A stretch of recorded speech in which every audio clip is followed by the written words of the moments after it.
tentang bagaimana upaya pemikiran Friedrich Schleiermacher, yaitu Bapak hermeneutik modern, yang mencoba memikirkan secara universal tentang hermeneutik di dalam gagasannya tentang isi teks dari Alkitab, sebagaimana seharusnya diperlakukan sama dengan teks-teks yang lain yang dikarang oleh manusia. Yang kita tahu dalam pemikiran beliau, hermeneutik modern itu adalah bagaimana menempatkan semua jenis teks pada posisi yang sama, tanpa memperdulikan apakah teks itu ilahi atau tidak. Dan ini adalah bagian yang penting dalam meliberalisasikan daripada Alkitab. Nah, di sini akan coba kita bahas. Nah, mari kita saksikan. Saat ini kita tahu bahwa banyak fenomena-fenomena manifestasi yang penuh dengan Roh Kudus, yang di sini kita harus bisa memahami satu nats menjadi sesuatu yang jelas, transparan, terang, gamblang, sehingga dibutuhkan sesuatu untuk mengartikan teks itu tidak secara pemikiran kita sendiri atau out of context. Tetapi di sini oleh Schleiermacher mengartikan hermeneutik itu sebagai Kunstlehre der Verstehen atau seni memahami.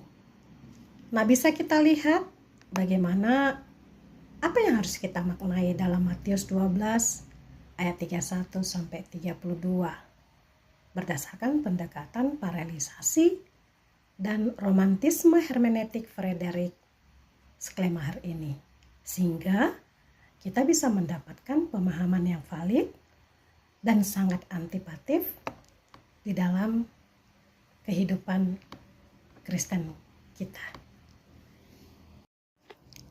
Memahami Matius 12:31 sampai 32 dengan menggunakan pengembangan interpretasi gramatika dan psikologi Schleiermacher, yakni kita bisa masuk kepada bagaimana dunia mentalnya penulis Injil Matius, yaitu pembicaranya Yesus dan orang-orang Farisi, dan bahasa serta kebudayaan pada waktu itu. Kita harus pahami dulu yang pertama adalah pemahaman Yahudi mengenai praktek pengusiran daripada setan atau eksorsis ya di kalangan Yudaisme. Karena bagi orang Farisi mereka itu adalah orang-orang yang tahu bagaimana mempraktikkan mengusir setan atau eksorsis. Pengusiran setan itu bisa dilakukan hanya oleh dukun atau nabi. Orang-orang Farisi tidak akan mengakui bahwa Yesus mengusir setan itu dengan kuasa Roh Allah.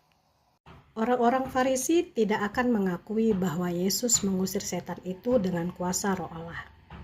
Orang Farisi ingin agar orang banyak tidak percaya kepada Yesus dan mengatakan bahwa Yesus melakukan pengusiran setan dengan cara yang dilakukan oleh dukun, yakni kuasa setan.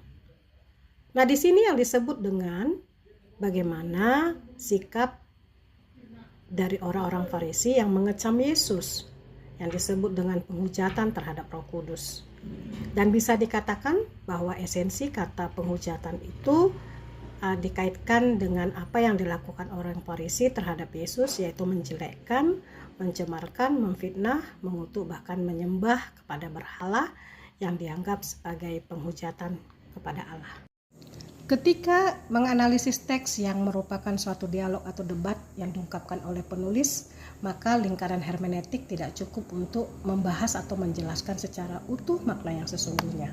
Diperlukan interpretasi gramatika dan juga psikologi dari pembaca ataupun penafsir itu. Ini yang dijelaskan di dalam Matius 12 ayat 31 sampai 32. Pernyataan Yesus itu sebenarnya adalah suatu pernyataan yang emosional yang menanggapi tudingan orang kepada Yesus, yaitu orang-orang Farisi, bagaimana Yesus mengusir daripada setan tersebut adalah itu karena kuasa daripada setan. Nah, kita tahu jelas yang dinyatakan di sini adalah bahwa orang Farisi dalam Matius 12 ayat 34 itu ini menunjukkan bahwa sesungguhnya orang Farisi itu yang menuding Yesus itu pada kasus tersebut adalah dasarnya orang-orang jahat yang gak akan pernah merubah daripada diri mereka.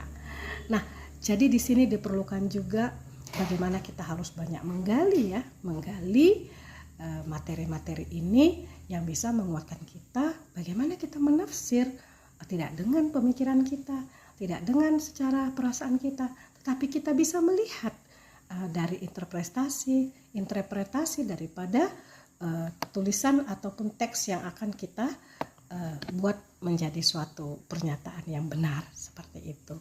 Nah, demikianlah video ini yang bisa saya berikan.